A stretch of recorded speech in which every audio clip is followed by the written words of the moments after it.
dianggap dibacakan. Berdasarkan pertimbangan hukum putusan-putusan di atas, perihal persyaratan batas usia untuk menduduki jabatan publik sepenuhnya merupakan kewenangan pembentuk undang-undang. Meskipun demikian, bukan berarti pengaturan persyaratan batas usia bagi pejabat publik tidak dapat dinilai konstitusionalitasnya. Dalam kaitan ini, Mahkamah telah memberikan pengecualian meskipun suatu norma merupakan kewenangan pembentuk undang-undang, namun dapat menjadi persoalan konstitusionalitas dengan pertimbangan hukum sebagai berikut. 1, 2, 3, 4 dianggap dibacakan.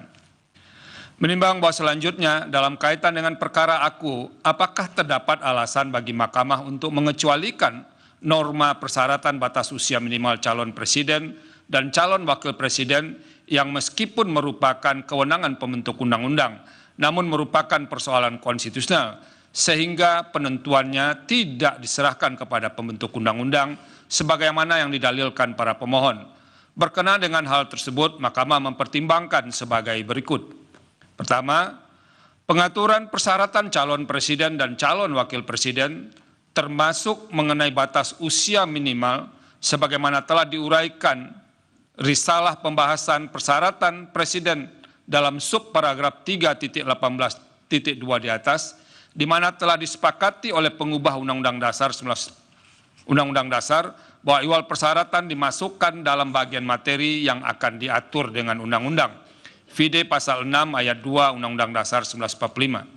Sehingga norma pasal 169 huruf Q Undang-Undang 7 2017 merupakan materi undang-undang yang merupakan pelaksanaan dari pasal 6 ayat 2 Undang-Undang Dasar 1945.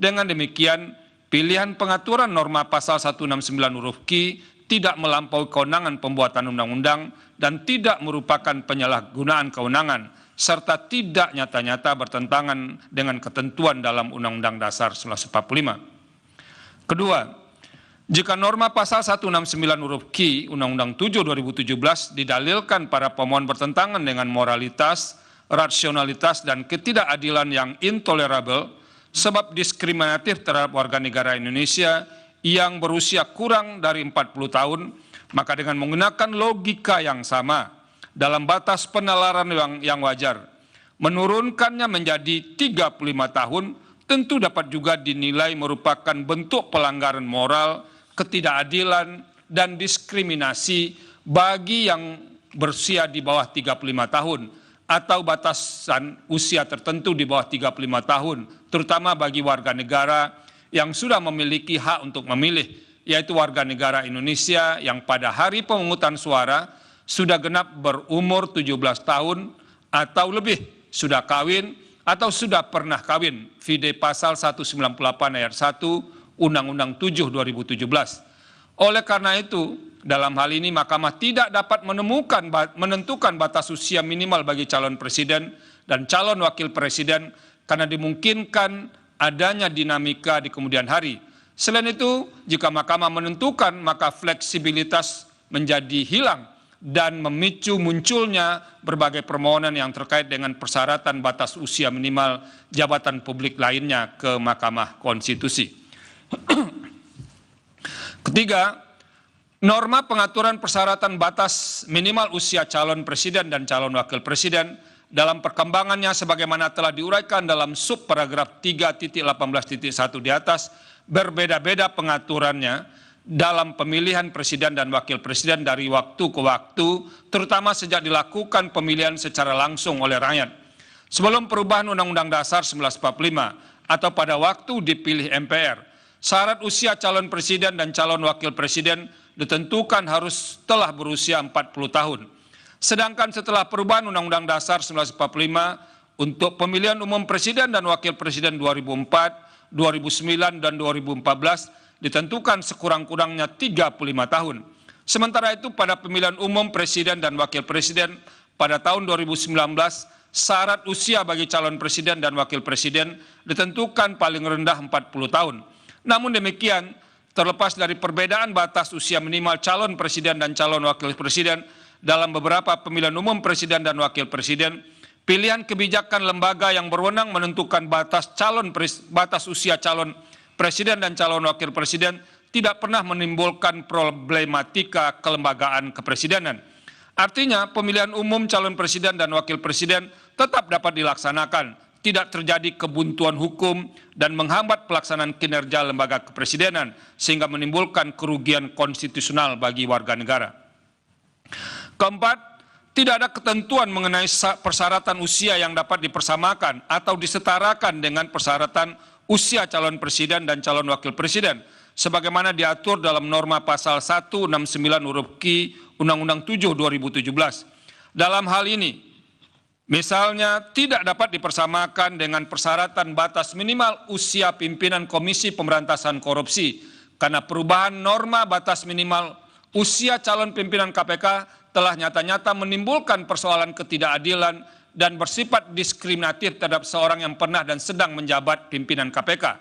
Sehingga Mahkamah dalam putusan Mahkamah Konstitusi nomor 112 tahun 2022 memberi alternatif persyaratan lain, yaitu berpengalaman dengan mempertimbangkan bahwa subjek dan jabatan yang akan diduduki, yang akan diikuti dalam proses seleksi nantinya berada dalam jabatan yang sama. Oleh karenanya, dalam putusan Mahkamah Konstitusi nomor 112 tahun 2022, Mahkamah memutuskan secara alternatif tanpa mengubah ketentuan syarat usia yang merupakan kebijakan terbuka pembentuk undang-undang. Dalam hal ini, norma pasal 169 huruf Q Undang-Undang 7 2017 juga tidak dapat dikatakan sebagai norma yang bersifat diskriminatif, sebagaimana dimaksudkan dalam pengertian diskriminasi menurut pasal 1 angka 3 Undang-Undang 39 tahun 1999 tentang hak asasi manusia. Karena norma yang bersifat diskriminatif adalah apabila norma tersebut membuat perlakuan berbeda-beda yang semata-mata didasarkan atas ras, etnik, agama, status ekonomi, maupun status sosial lainnya.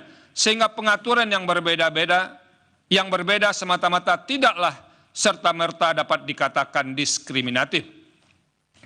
Menimbang bahwa berdasarkan perkembangan pengaturan persyaratan batas minimal usia minimal calon presiden dan calon wakil presiden, original intent terhadap pasal 6 ayat 2 Undang-Undang Dasar 1945, serta putusan-putusan Mahkamah terkait dengan batas usia bagi jabatan publik, persyaratan batas minimal usia calon presiden dan calon wakil presiden merupakan pilihan kebijakan pembentuk undang-undang yang terbuka kemungkinan untuk disesuaikan dengan dinamika dan kebutuhan usia calon presiden dan calon wakil presiden. Bagi Mahkamah yang penting penentuan batas minimal usia calon presiden dan calon wakil presiden tidak boleh menimbulkan kerugian hak konstitusional warga negara yang dalam penalaran yang wajar potensial diusulkan oleh partai politik atau gabungan partai politik peserta pemilihan umum sebagai calon presiden dan calon wakil presiden. Sehubungan dengan hal tersebut, keinginan DPR dan Presiden sebagaimana tersurat dalam keterangan mengharapkan agar tolok ukur batas usia calon presiden dan calon wakil presiden disesuaikan dengan dinamika perkembangan usia produktif. Menurut Mahkamah, hal demikian menjadi ranah kewenangan DPR dan Presiden untuk membahas dan memutuskannya dalam pembentukan undang-undang. Terlebih lagi, pasal 6 ayat 2 Undang-Undang Dasar 1945 menyatakan syarat-syarat untuk menjadi presiden dan wakil presiden diatur dengan undang-undang. Dalam hal ini, batas usia calon presiden dan calon wakil presiden termasuk syarat yang ditentukan oleh undang-undang. Berdasarkan hal tersebut, menurut Mahkamah, batas minimal usia calon presiden dan calon wakil presiden yang disesuaikan dengan dinamika berbangsa dan bernegara sepenuhnya merupakan ranah pembentuk undang-undang untuk menentukannya. Oleh karena itu, dalil permohonan aku adalah tidak beralasan menurut hukum. Menimbang bahwa berdasarkan seluruh uraian pertimbangan hukum di atas, norma pasal 169 huruf Q Undang-Undang 7 2017 sepanjang tidak dimaknai berusia sekurang-kurangnya 35 tahun telah ternyata tidak melanggar hak atas kesamaan kedudukan dalam hukum dan pemerintahan, hak atas pengakuan, jaminan, perlindungan dan kepastian hukum yang adil, serta perlakuan yang sama di hadapan hukum, serta hak memperoleh kesempatan yang sama dalam pemerintahan, sebagaimana dijamin dalam pasal 27 ayat 1, serta pasal 28D ayat 1 dan ayat 3 Undang-Undang Dasar 1945. Dengan demikian, dalil para pemohon adalah tidak beralasan menurut hukum untuk seluruhnya. Menimbang bahwa terhadap hal-hal lain tidak dipertimbangkan lebih lanjut karena dinilai tidak ada relevansinya. Konklusi. Berdasarkan penilaian atas fakta dan hukum sebagaimana diuraikan di atas, Mahkamah berkesimpulan: 1. Mahkamah berwenang mengadili permohonan akuo. 2. Para pemohon memiliki kedudukan hukum untuk mengajukan permohonan akuo. 3. Pokok permohonan para pemohon tidak beralasan menurut hukum untuk seluruhnya. Berdasarkan Undang-Undang Dasar Negara Republik Indonesia tahun 1945 dan seterusnya, amar putusan mengadili menolak permohonan para pemohon untuk seluruhnya. Pendapat berbeda, dissenting opinion. Terhadap putusan Mahkamah Akuo, terdapat pendapat berbeda atau dissenting opinion dari Hakim Konstitusi Suhartoyo dan Hakim Konstitusi M. Guntur Hamzah masing-masing sebagai berikut. Dipersilakan Yang Mulia Hakim Konstitusi Suhartoyo. Menimbang bahwa berkenaan putusan perkara nomor 29 dan terusnya 2023, saya mempunyai pendapat berbeda atau dissenting opinion dengan uraian pertimbangan hukum sebagai berikut. 1. Bahwa berkaitan dengan kedudukan hukum para pemohon dalam pengujian konstitusionalitas norma pasal 169 huruf Q UU 7 2017 yang diajukan oleh Partai Solidaritas Indonesia sebagai pemohon 1, Antoni Winsa Prabowo SH LLM sebagai pemohon 2, Danik Eka Rakmaning Tias SPSI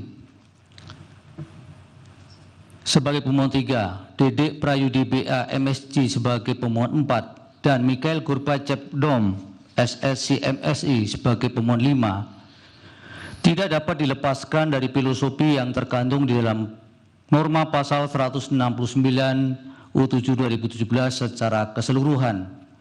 Oleh karena itu, berkenaan dengan subjek hukum yang menjadi adresat dalam norma pasal Akuo adalah berkaitan dengan keterpenuhan syarat formal seseorang yang akan mencalonkan diri menjadi presiden dan atau wakil presiden.